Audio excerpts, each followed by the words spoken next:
Halo semua, apa kabar? Kembali lagi bersama saya Chang Lao She di acara Kelimpahan Alkitabiah. Hari ini saya mau lanjutin siaran saya 3 minggu lalu. 3 minggu lalu saya bawain topik namanya Tuhan benci kemiskinan. Hari ini yang bagian kedua. Tuhan benci kemiskinan bagian 2. Sebelum saya mulai, saya mau perkenalkan diri dulu buat yang pertama kali dengar. Saya ini bukan pendeta, saya ini orang kerja. Saya jualan produk keuangan. Saya ini jual asuransi Allianz. Saya tidak eh, saya tidak punya gereja, dalam arti saya bukan pendeta. Saya ini melayani di gereja namanya Jakarta City Blessing cabang Green Lake. Terus saya punya 1 orang istri, saya punya 2 orang anak.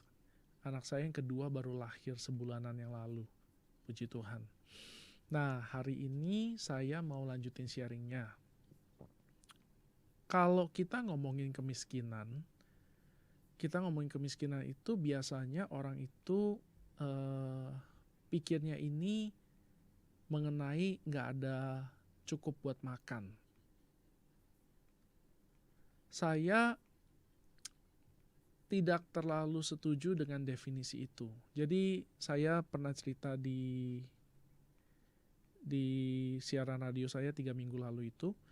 Definisi saya mengenai kemiskinan adalah tidak punya cukup untuk makan dan untuk memberi. Jadi, makan dan memberi itu adalah satu paket. Makan dan memberi itu adalah satu paket. Kebutuhan kita dan memberi itu adalah satu paket. Tuhan itu tidak pernah menciptakan orang itu menjadi egois. Dalam arti kita hanya perlu memikirkan diri kita sendiri saja. Apakah kita sebagai orang Kristen itu harus memberi perpuluhan atau tidak? Sebetulnya begini, kita ini memuliakan Tuhan dengan pemberian kita. Jadi pertanyaannya apakah kita mau memuliakan Tuhan apa enggak? Kalau kita mau memuliakan Tuhan ya kita memberi. Kalau kita nggak mau, ya jangan memberi, selesai. Terus kita bilang, oh kita bisa kasih yang lain dong, kita bisa kasih tenaga, bisa kasih waktu, kita bisa berdoa, tapi kita jangan kasih uang. Oke, berarti apa? Berarti sebetulnya yang kita anggap paling tinggi di dalam hidup kita adalah uang. Karena yang lain kita bisa beri dengan begitu mudah, tetapi uang kita nggak bisa beri. Artinya ada sesuatu yang salah sama hati kita. Nah, Yesus bilang, di mana hatimu, di mana hartamu berada, di situ hatimu. Kenapa kita diajarkan untuk memberi kepada Tuhan? Karena kita perlu menyadari bahwa harta kita yang sesungguhnya adalah Tuhan. Misalnya nih kita mau bangun rumah, contoh kita mau bangun rumah mewah lah. Kita suka sama rumah bagus, ini contoh aja contoh. Butuh berapa kita berusaha sediakan, kita cari-cari, kita mau bikin rumah paling mewah. Kenapa? Karena harta kita yang paling berharga, yang kita anggap berharga banget adalah rumah kita. Atau kalau misalnya kita pengen punya mobil bagus. Kita nabung, kita kerja, kita nabung setengah mati, mati-matian kita kumpulin uang supaya kita bisa dapat mobil impian kita. Kenapa? Karena kita anggap mobil itu yang paling berharga. Kenapa prinsip kayak begini kita nggak bisa pakai buat Tuhan? Kalau kita anggap Tuhan itu nomor satu, kita anggap Tuhan itu paling penting, kenapa kita nggak berusaha mati-matian buat memberi kepada Tuhan? Kalau kita nggak bisa memberi mati-matian kepada Tuhan, saya nggak bilang kita harus memberi semuanya, enggak, bukan itu maksud saya. Tapi kalau misalnya kita enggan untuk memberi kepada Tuhan, apapun alasannya, berarti ada kemungkinan ada sesuatu yang salah sama hati kita. Kenapa kita masih dalam hari ini dalam keadaan biasa-biasa aja, belum ada terobosan keuangan? Mungkin karena kita tidak mempercayai Tuhan dengan uang kita. Kita nggak nganggep Tuhan tuh lebih besar daripada uang kita. Firman bilang, siapa yang mau mendapatkan nyawanya akan kehilangan nyawanya. Tapi barang siapa yang kehilangan nyawanya demi Tuhan akan mendapatkan nyawanya. Jadi kita harus ngerti. Cara Tuhan berpikir adalah uang itu nggak penting sama sekali. Cara pikir Tuhan, uang tuh nggak penting sama sekali. Yang penting buat Tuhan adalah orang. Nah, kalau kita nih pikir nih kalau Tuhan lebih penting daripada segala-galanya, termasuk lebih penting dari uang, kita akan menjadi orang yang Tuhan percayai untuk mengelola lebih banyak lagi hartanya Tuhan. Kalau kita punya anak buah ya di usaha gitu misalnya ya, pasti yang kita mau promosiin, yang kita mau naikin ke gajinya lebih tinggi, posisi lebih tinggi, pasti orang-orang yang kita bisa percayai. Nggak mungkin orang-orang kita nggak percaya, yang nggak punya track record jelas, tahu-tahu kita langsung kasih posisi tinggi, langsung kasih gaji tinggi, itu nggak mungkin. Sama aja sama Tuhan. Tuhan itu cari orang-orang yang dia bisa promosikan. Nah, orang-orang yang bisa dipromosikan adalah orang-orang yang setia, yang nganggap Tuhan lebih penting daripada segala sesuatunya. Waktu kita bisa menganggap Tuhan lebih penting daripada segala sesuatunya, Tuhan akan dengan senang hati memberikan lebih kepada kita untuk kita kelola. Tuhan akan memberikan dengan senang hati lebih banyak lagi macam-macam untuk supaya kita bisa menjadikan itu sebagai cara untuk kita bisa membantu orang lain lebih banyak lagi buat kenal Tuhan. Contohnya kayak acara radio ini. Ini acara radio, ini adalah acara radio yang disponsori sama orang yang memberi. Ada orang yang memberi kepada acara ini supaya acara ini bisa terlaksana. Nah, kalau misalnya di rumah, di dalam orang-orang yang dengar ini nih, ada yang merasa diberkati, bagus juga kalau misalnya menabur kemari. Kenapa? Karena acara ini pakai untuk menjangkau orang-orang, supaya orang-orang itu bisa mengerti ilmu keuangan yang baik, yang rohani, yang sesuai sama kehendak Tuhan. Nama acaranya adalah Kelimpahan Alkitabiah. Artinya bagaimana caranya orang bisa kaya dengan cara yang sesuai dengan firman. Jadi tujuan acara ini adalah saya mau ajarin orang-orang bagaimana caranya supaya bisa kaya sesuai dengan firman. Jadi bukan kaya karena dia pinter, bukan kaya karena dia hebat, bukan kaya karena dia rajin doang, tapi dia kaya karena dia melakukan prinsip-prinsip sesuai dengan firman, dengan motivasi yang sesuai dengan firman. Nah, banyak orang kaya itu pakai kekayaannya untuk melakukan hal-hal yang bertentangan dengan firman. Contoh, kalau misalnya kita menyumbang kepada lembaga-lembaga tertentu nih yang katanya memperdulikan kesehatan orang, memperdulikan kesejahteraan orang, itu ada orang yang pakai dalam lembaga itu, mereka pakai uangnya itu untuk mengaborsi anak.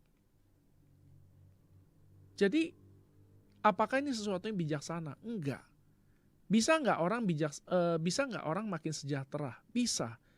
Tentu saja orang kalau punya anak cuma 1 atau 2, mestinya keadaan ekonominya lebih baik daripada orang yang punya anak 10 misalnya. Tetapi cara buat supaya orang bisa kaya, bukan dengan cara kayak begitu. Jadi kita nih mesti mengerti nih, ekonominya Allah adalah Tuhan mau kita menabur supaya orang-orang diberkati. Tuhan mau kita menabur supaya orang-orang diberkati. Nah, orang-orang diberkati itu, nanti itu kita sendiri pun yang memberi akan diberkati kembali. Ini adalah ekonominya Allah. Tapi kalau kita nggak percaya sama Tuhan, tidak bisa percaya sama Tuhan dengan uang kita, ya jangan harap kita bisa mengalami terobosan keuangan yang luar biasa.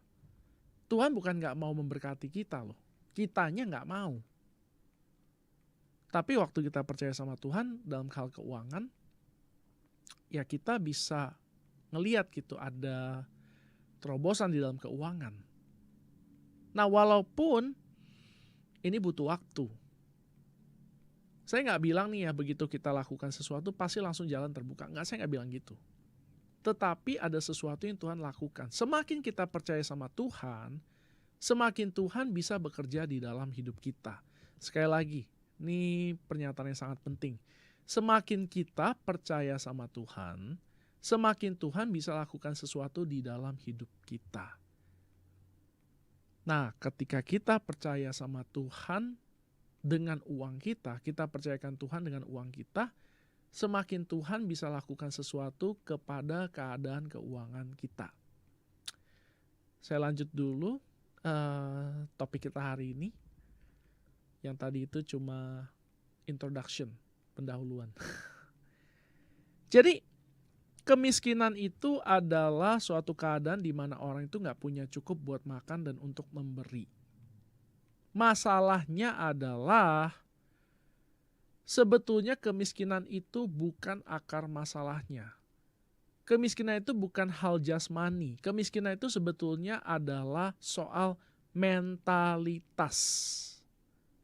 Sekali lagi, kemiskinan itu sebetulnya adalah soal mentalitas. Orang itu punya mental miskin, makanya dia nggak bisa berhasil jadi kaya. Orang itu punya mental miskin, oleh karena itu dia tidak terlalu berhasil di dalam hidup. Bukan karena dia tidak diberkati Tuhan, bukan karena Tuhan nggak sayang sama dia, tapi karena dia punya pikiran belum dibaharui. Orang itu perlu dibaharui pikirannya supaya dia bisa menerima sesuatu dari Allah. Nah, pertanyaan. Siapa yang paling kaya di dunia ini? Apakah Jeff Bezos yang punya Amazon? Apakah Bill Gates yang nggak jelas sekarang dia bisnis apa? Apakah Elon Musk yang jualan mobil listrik Tesla? Atau siapa? Jawabannya orang paling kaya di dunia ini, di alam semesta adalah Tuhan. Setuju nggak? Pertanyaan saya berikutnya adalah, di mana Tuhan sekarang? Jawabannya adalah di dalam hati kita. Jadi kita bayangkan dulu, Tuhan itu adalah pemilik dari alam semesta. Artinya sudah paling kaya. Nah, waktu kita menjadi orang Kristen, kita menjadi orang percaya, artinya roh kita dan rohnya Tuhan menjadi satu. Artinya apa? Roh kita dan roh kaya itu, roh orang kaya itu menjadi satu. Artinya apa? Kita ikut kaya. Misalnya contoh, saya adalah seseorang dengan kekayaan 1 juta triliun rupiah, contoh. Lalu saya menikah sama istri saya. Istri saya ini orang, misalnya dia bukan orang punya. Misalnya dia orangnya biasa-biasa aja. Tapi begitu dia menikah sama saya, otomatis dia menjadi orang kaya. Nah, keadaan ini sama juga dengan kita sama Tuhan. Kita yang bukan siapa-siapa itu, tiba-tiba langsung menjadi orang kaya karena roh kita dan rohnya Tuhan menjadi satu. Jadi di dalam roh kita ini sudah kaya sekaya-kayanya. Di dalam roh kita itu kita sudah kaya sekaya-kayanya. Tetapi pertanyaannya adalah kenapa saya tidak kaya secara jasmani? Penyebabnya adalah karena kita punya jiwa menghalangi kekayaan dari roh kita itu untuk masuk ke dalam jasmani kita. Apa ini? Bingung. Kekayaan rohani, kekayaan jasmani, emang di mana hubungannya? Begini, firman itu bilang begini di dalam Efesus 1 ayat 3. Kita ini sudah diberkati dengan segala berkat rohani. Berkat rohani itu sama nggak dengan berkat jasmani? Berkat rohani itu levelnya lebih tinggi daripada level jasmani. Di dalam berkat rohani itu ada hal-hal yang lebih luar biasa daripada cuma sekedar uang. Tetapi uang itu termasuk di dalamnya. Uang itu termasuk di dalam berkat rohani yang Tuhan sudah berikan kepada kita waktu kita percaya sama Yesus. Masalahnya kenapa kita belum terima itu? Karena kita punya jiwa belum dibaharui. Apa itu jiwa? Jiwa itu adalah pikiran kita, perasaan kita, dan kehendak kita. Pikiran kita, perasaan kita, dan kehendak kita masihlah pikiran, perasaan, dan kehendak kemiskinan. Jadi contoh yang gampang begini. Misalnya ada pembangkit listrik. Pembangkit listriknya itu 20.000 volt. 20.000 volt. Tetapi dia tidak dicolok pakai kabel. Dia dicoloknya pakai kayu. Nah, dari kayu itu dihubungkan sampai ke rumah kita. Kira-kira nih, kita nyalain TV nyala nggak? Nggak nyala. Kenapa?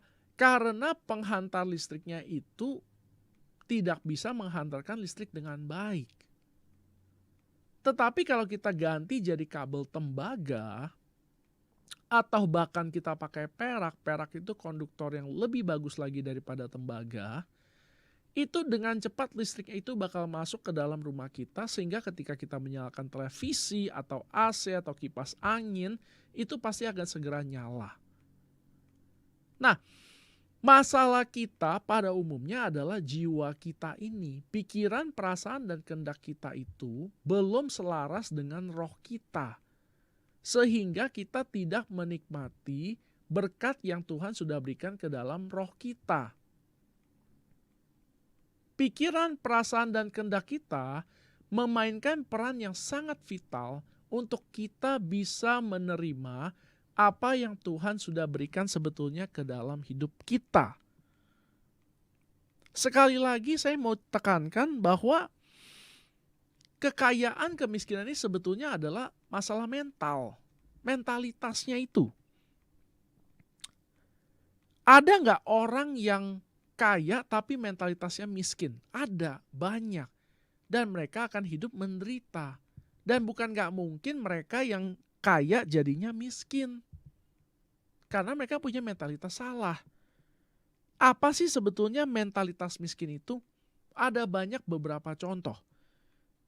Misalnya, dia itu takut miskin. Itu mentalitas miskin.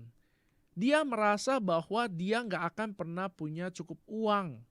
Itu mentalitas miskin. Dia merasa bahwa dia punya kebutuhan hidup semakin lama semakin tinggi, sedangkan pendapatannya tidak nambah tinggi.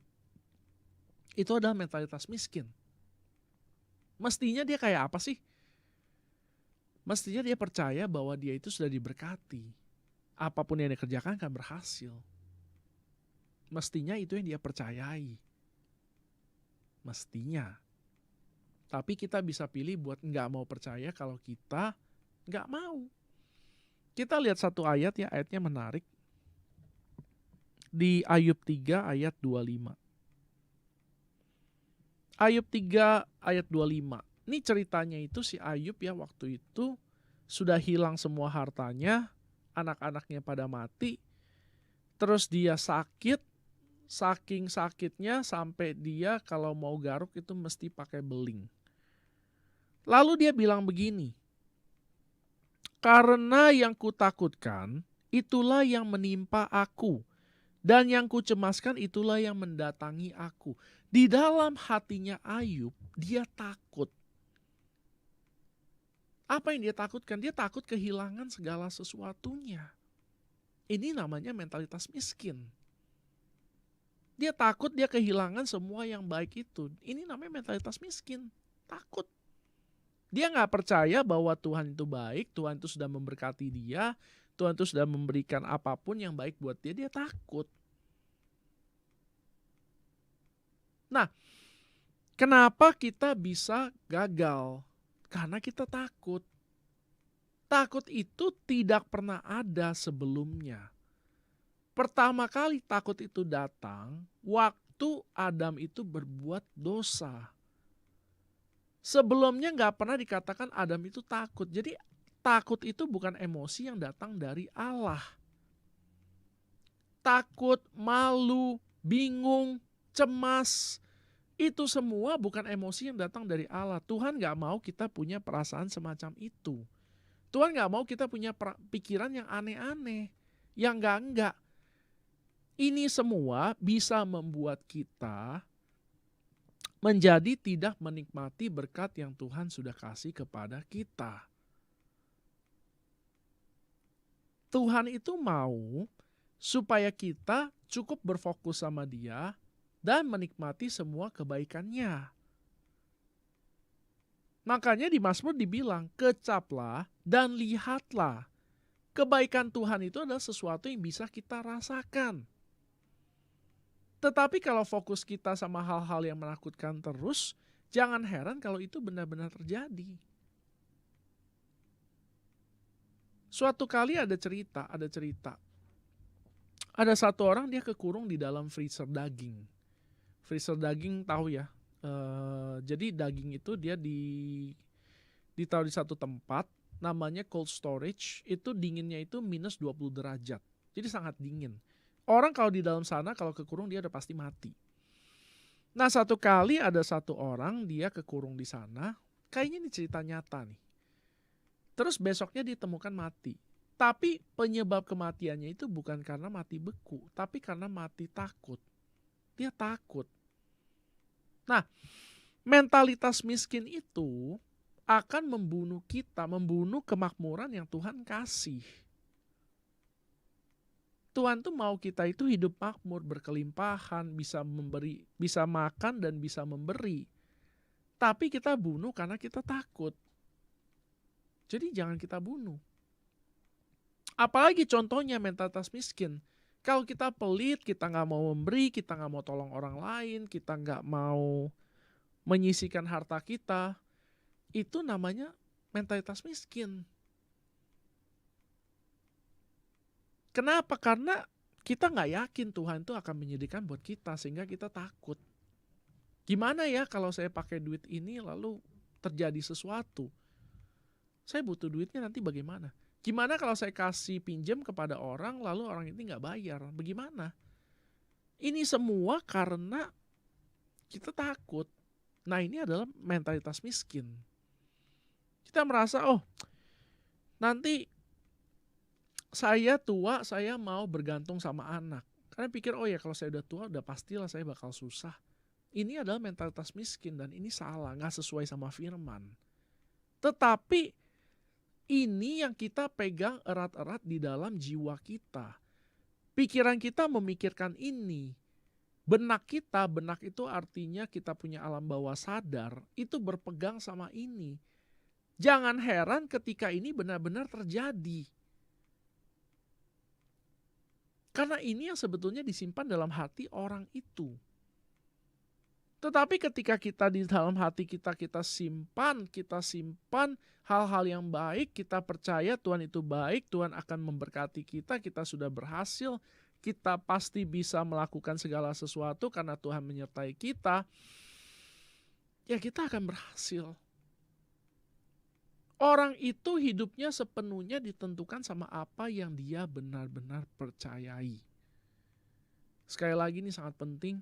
Orang itu hidupnya benar-benar ditentukan sama apa yang dia benar-benar percayai. Jadi ini waktu yang sangat baik untuk kita ngecek sebetulnya apa yang ada di dalam hati kita yang paling dalam. Sampai sini dulu, kita mau break dulu. Kalau ada yang mau tanya, boleh kontak saya ke 0819 3218 4218. Sekali lagi, 0819 3218 4218. Oke, kita lanjut lagi. Nah, kalau misalnya begitu, apakah berarti kita nggak usah bekerja? Enggak. Kalau kita yakin bahwa kita ini adalah orang yang sudah diberkati, justru kita akan bekerja lebih keras. Saya kasih contoh gampang. Anggaplah misalnya kita punya satu tanahnya tanah ajaib. Apapun yang kita tanam, kalau kita tanam dengan rajin, dengan sekuat tenaga, dia pasti akan berlimpah hasilnya. Kalau misalnya kita punya tanah ajaib kayak begitu, apakah kita bakal diemin aja? Enggak dong, justru kita bakal tanam lebih banyak. Kita tanam tanaman yang mahal-mahal. Nah, Demikian juga sikap hati kita sebagai orang percaya. Karena kita percaya bahwa kita orang yang sudah diberkati, justru kita akan lebih keras. Kita akan lebih rajin. Kita akan lebih serius. Karena ini caranya untuk mengaktifkan berkat yang sudah Tuhan kasih ke dalam hidup kita. Jadi ada banyak berkat nih. Ada banyak berkat yang menunggu untuk turun. Saluran turunnya itu belum ada. Saluran turunnya belum ada. Kita mesti bikin saluran supaya berkat itu bisa turun. Pipanya itu kita mesti biarin supaya bisa turun. Jadi gimana caranya? Ya kita berdoa, tanya sama Tuhan, kita cari orang-orang, cari informasi sebanyak mungkin. Bagaimana caranya supaya kita bisa semakin berhasil. Jangan melakukan sesuatu karena takut. Misalnya, kita nabung karena takut di masa depan kita bakal susah. Saya siapin dana pensiun supaya nanti suatu hari nanti lagi saya udah gak bisa bekerja, udah gak bisa ya. Gak bisa bekerja lagi sehingga mau gak mau saya harus makan tabungan. Itu adalah motivasi yang salah. Atau kita berinvestasi karena kita takut suatu hari nanti kita punya gaji nggak naik-naik, biaya hidup makin bertambah sehingga kita investasi. Salah. Jangan juga melakukan karena alasan serakah. Saya serakah, saya pengen punya uang lebih banyak lagi. Buat apa? Untuk mencukupi kehidupan saya, gaya hidup saya harus naik lagi. Bukan juga itu. Tuhan mau memberkati kita, fungsinya buat apa sih? Pertama, supaya kita itu diteguhkan perjanjiannya sama Tuhan. Kedua, supaya kita menjadi berkat. Tuhan itu mau kita ini menjadi berkat buat orang lain.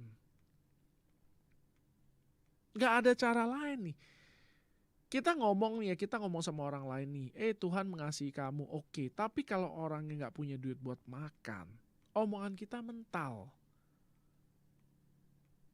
Cara paling gampang buat kita menginjili orang ya dengan kita membantu orang itu memenuhi kebutuhannya. Gimana saya bisa bilang sama orang kalau Tuhan Yesus mengasihi mereka sedangkan mereka punya kehidupan, saya gak peduli. Di dalam surat Yakobus dikatakan seperti ini. Kita ini jadi orang nih jangan ngomong nih, kenakanlah pakaian yang panas atau makanlah supaya kenyang. Tapi dari pihak kita gak kasih apa-apa. Maksudnya orang kalau udah jelas-jelas dia punya kekurangan akan sesuatu, kita harus support. Kalau kita bisa support, kita support. Nah ini yang Tuhan mau. Jangan begini, saya punya duit lebih banyak lagi, saya pengen lebih kaya lagi, lebih kaya lagi, lebih kaya lagi. Ya buat apa? Uang itu adalah sesuatu yang bisa memiliki dampak kekekalan. Uang itu adalah sesuatu yang fana, yang tidak kekal, yang tidak permanen, yang sementara, tetapi bisa berdampak kepada kekekalan.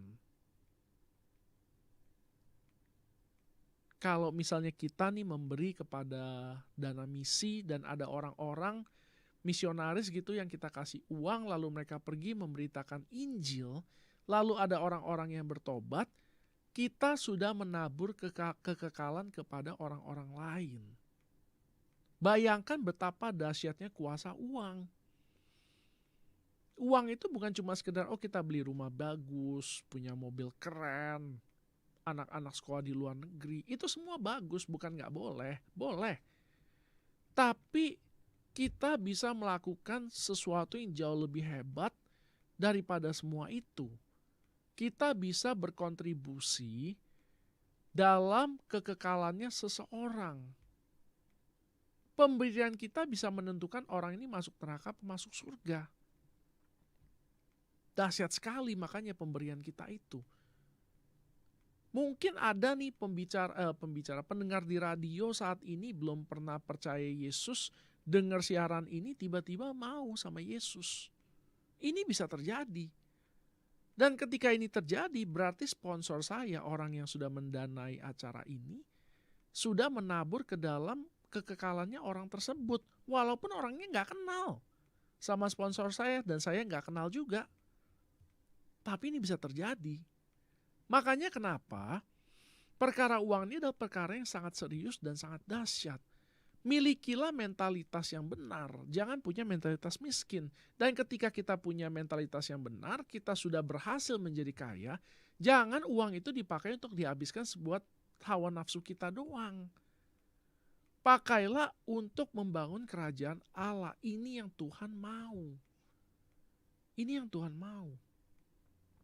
Dan kita adalah orang-orang yang memiliki akses untuk menabur ke dalam kekekalannya orang lain. Bayangkan betapa luar biasanya hal itu. Luar biasa. Nah, jadi jelas nih ya, kita mesti punya mentalitas yang benar. Jangan punya mentalitas miskin, punyailah mentalitas kaya. Pertanyaannya sekarang adalah, kenapa Tuhan benci kemiskinan? Ini judul dari khotbah saya hari ini, topik saya hari ini. Kenapa Tuhan benci kemiskinan? Kenapa Tuhan benci kemiskinan? Sebetulnya orang yang punya mentalitas miskin nggak lain dan nggak bukan sebetulnya adalah hamba uang. Mentalitas miskinnya adalah sesuatu yang sangat merusak di dalam diri anak Tuhan. Kenapa? Karena orang punya mentalitas miskin, pikirannya itu cuma duit doang. Nah, orang yang pikirannya cuma duit doang, berarti dia nggak mikirin Tuhan. Kita nggak bisa mikirin dua hal sekaligus. Kita nggak bisa mikirin dua hal sekaligus. Kita cuma bisa mikirin satu hal pada satu waktu. Artinya kalau kita punya waktu banyak dipakai buat mikirin uang, kita nggak mikirin Tuhan. Tuhan itu ya mau supaya kita punya keadaan ini baik, supaya kita nggak kekurangan apa-apa, supaya kita nggak sakit. Fungsinya apa? Supaya kita bisa fokus ngurusin Tuhan, pikirin Tuhan, melayani Tuhan, menyembah Tuhan, fokus sama Tuhan. Itu yang Tuhan mau. Saya punya anak 2 orang. Yang satu yang udah rada gede lah, udah 2 tahun. Yang satu masih bayi, baru sebulan. 2 tahun ini, setiap kali dia cari sesuatu hanya karena dia mau sesuatu. Dia cari saya karena dia mau sesuatu. Dia mau main lah, dia mau dikasih makan lah, dia mau diajak jalan-jalan lah, dia mau ditemenin main keluar lah, dan sebagainya. Sementara kayak begitu, kenapa? Karena anak saya masih kecil. Dia belum ngerti. Tapi kalau dia sudah semakin dewasa dan dia mengerti bahwa saya ini papanya, sayang sama dia, harapan saya adalah dia mau menghabiskan waktu sama saya, dia mau lebih banyak dengerin kata-kata saya. Supaya apa? Bukan supaya saya lebih senang, saya memang senang dong kalau dia mau lebih dekat sama saya. Tapi buat dia juga ada gunanya, supaya dia semakin berhasil. Kenapa? Karena papanya punya banyak nasihat bijaksana buat dia. Papanya bisa kasih dia lebih banyak hal lagi. Dan kalau saya punya bisnis, saya pengen serahkan sama anak saya. Tapi dengan syarat bahwa dia adalah orang yang bisa saya percaya. Nangkep ya, ini pemikirannya Tuhan nih. Nah, kita harus mengerti pemikiran Tuhan ini. Jangan kita pakai pemikiran kita yang manusia, lalu kita berharap Tuhan melakukan cara yang sama seperti yang kita pikir. Enggak. Tuhan itu tidak suka sama sekali kalau ada yang lebih penting di hatinya kita selain daripada dia. Tapi sayangnya banyak orang, termasuk orang Kristen, itu lebih pentingin uang daripada Tuhan. Ini adalah mentalitas miskin. Orang yang fokus sama uang adalah orang yang punya mentalitas miskin.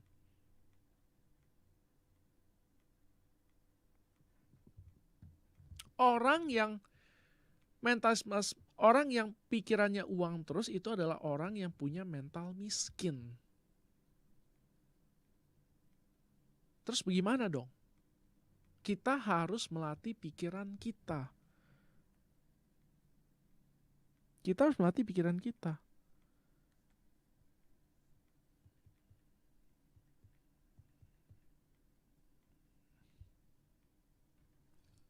Pikiran ini nih kayak apa ya? Kayak gudang. Pikirannya kayak gudang. Gudang itu ada satu orang penjaga gudang nih. Penjaga gudang ini mesti dikasih tahu apa yang boleh simpan di dalam dan apa yang nggak boleh. Ini ada satu pertanyaan nih. Ada satu pertanyaan dari Ibu Rosmawati. Bagaimana caranya kita tidak punya mental miskin? Nah, ini saya jawab nih sekarang. Di dalam pikiran kita itu kayak gudang dan ada satu orang penjaga gudang. Penjaga gudang ini mesti dikasih tahu terus-menerus barang yang boleh dia terima masuk ke dalam dan barang yang tidak boleh. Apa yang boleh kita izinkan masuk ke dalam terus-menerus ke dalam pikiran kita? Firman Tuhan. Firman Tuhan. Apa yang gak boleh masuk ke dalam pikiran kita? Ketakutan, kekhawatiran, keserakahan, cinta uang, itu semua gak boleh masuk dalam pikiran kita. Tetapi firman kita harus masukkan terus dan kita harus jagain di dalam terus. Jadi kita harus memilih untuk menyimpan informasi yang benar-benar sesuai dengan firman Tuhan di dalam kepala kita. Tapi hal-hal yang menimbulkan ketakutan, kekhawatiran, dan sebagainya kita harus jauhkan. Karena gak sesuai dengan firman. Firman bilang Yesus datang supaya kita ini mempunyai hidup dan mempunyai di dalam segala kelimpahan. Tetapi iblis itu datang untuk mencuri, membunuh, dan membinasakan. Jadi semua yang mencuri dari kita, mencuri damai sejahtera kita, mencuri sukacita kita, mencuri kita punya mentalitas kaya, itu tidak boleh masuk ke dalam pikiran kita. Kita mesti melatih pikiran kita. Tidak ada orang yang bisa melatih pikiran kita selain daripada kita sendiri. Caranya kita melatih pikiran kita adalah dengan kita memilah-milah apa yang boleh kita simpan di dalam hati kita dan apa yang tidak boleh. Ini caranya. Nggak ada cara lain. Kita mesti renungkan firman. Renungkan firman. Nggak ada cara lain. Renungkan firman saja, terus-menerus, sampai kita punya dalam mentalitas kita adalah mentalitas kaya dan bukan mentalitas miskin. Saya harap itu menjawab Bu Rosmawati. Nah, ini saya kasih Mazmur 12, ini ayat yang sangat bagus, kita bisa renungkan sesering mungkin. Sekarang ini saya mau bacakan, kalau ada yang lagi dengerin di radio ya, gak usah buka Alkitabnya. Saya mau semuanya tutup mata aja, tutup mata, dengarkan saya. Saya akan bacakan Mazmur 112. Tutup mata aja semuanya, renungkan di dalam hati. Haleluya. Berbahagialah orang yang takut akan Tuhan, yang sangat suka kepada segala perintah-Nya. Anak cucunya akan perkasa di bumi. Angkatan orang benar akan diberkati. Harta dan kekayaan ada dalam rumahnya. Kebajikannya tetap untuk selamanya. Di dalam gelap terbit terang bagi orang benar, pengasih dan penyayang orang yang adil. Mujur orang yang menaruh belas kasihan dan yang memberi pinjaman, yang melakukan urusannya dengan sewajarnya. Sebab ia tidak akan goyah untuk selama-lamanya. Orang benar itu akan diingat selama-lamanya. Ia tidak takut kepada kabar celaka, hatinya penuh kepercayaan kepada Tuhan. Hatinya teguh, ia tidak takut. sehingga ia memandang rendah kepada lawannya. Ia membagi-bagikan, ia memberikan kepada orang miskin, kebajikannya tetap untuk selama-lamanya. Tanduknya meninggi dalam kemuliaan. Satu lagi, Mazmur 127. Nyanyian ziarah Salomo, semuanya dalam keadaan diam saja, tutup mata, dengar saja sambil direnungkan. Jikalau bukan Tuhan yang membangun rumah, sia-sialah usaha orang yang membangunnya. Jikalau bukan Tuhan yang mengawal kota, sia-sialah pengawal berjaga-jaga. Sia-sialah kamu bangun pagi-pagi dan duduk-duduk sampai jauh malam dan makan roti yang diperoleh dengan susah payah, sebab ia memberikannya kepada yang dicintainya pada waktu tidur. Sesungguhnya anak-anak lelaki adalah milik pusaka daripada Tuhan, dan buah kandungan adalah suatu upah. Seperti anak-anak panah di tangan pahlawan, demikianlah anak-anak pada masa muda. Berbahagialah orang yang telah membuat penuh tabungnya dengan semuanya itu. Ia tidak akan malu mendapat apabila ia berbicara dengan musuh-musuh di pintu gerbang. Saya akhiri siaran saya sampai sini aja. Saya mau kasih pengumuman dulu. Yang pertama adalah siaran saya ini ada di YouTube saya. Jadi semuanya dari yang kemarin-kemarin sampai yang sekarang nanti ada di YouTube saya. Silakan subscribe ke saya punya YouTube sama saya punya IG. Namanya sama, Kelimpahan Alkitabiah. Silakan semuanya sekarang masuk nih ke YouTube-nya, ke IG-nya. Namanya Kelimpahan Alkitabiah. Oke, pengumuman kedua. Kalau ada yang butuh doa, ada yang mau tanya-tanya soal keuangan atau yang lain-lain, atau kalau ada yang mau memberi kepada acara ini kan seperti yang saya sudah bilang nih, acara disponsorin sama orang. Silakan kontak saya ke nomor telepon 0819 3218 4218. Berapapun yang Anda ingin kasih akan sangat dihargai, karena ini buat mendukung acara. Terima kasih. Yang ketiga adalah setiap hari Jumat saya punya Zoom. Zoom-nya itu bukan bahas tema keuangan, lebih ke arah umum. Kalau ada yang mau join, silakan kontak saya ke nomor yang tadi. Nanti saya masukin ke WhatsApp group. Terus nanti setiap Jumat malam ada Zoom. Ada pengumuman di sana. Keempat, saya ini kerja sebagai penjual asuransi. Kalau ada yang mau buat ikut saya jualan, silakan kontak ke saya. Syaratnya apa? Apakah ada uang pendaftaran? Nggak ada. Syaratnya cuma cukup pakai iPad aja nih. Kalau punya iPad generasi 6 sudah bisa. Kalau misalnya dari pendengar ada yang mau tanya-tanya soal asuransi, misalnya saya tertarik lah pengen dengar lebih banyak gitu, silakan kontak saya. Gak usah malu-malu, jangan khawatir, gak harus ambil. Tanya dulu aja gak apa-apa. Terakhir, saya bikin buku rohani, judulnya Hubungan dengan Allah.